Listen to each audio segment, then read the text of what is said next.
ఇంతేనేమో ఇంతేనేమో ఇంతవరకేనేమో ఈ ఇంట్లో నా కథ. అంతేనేమో అంతేనేమో అంతులేని వేదనేమో ఆడపిల్లను కదా.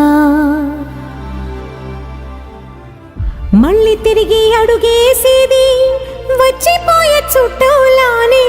నేను పుట్టి పెరిగిన ఊరికి ఇంకా పైన పొరుగురిదాన్ని. కట్టదాటి గంగ నేడు కంట పొంగెనే. ఎంత ఎంత యాతనో ఎంత గుండె కోతనో ప్రాణమోలే పెంచుకున్న పిచ్చి నాన్నకు. దూలమిరిగి భుజముపై పడిన పిడుగు పాటిది. ఇంతకన్నా నరకమే లేదు జన్మకు.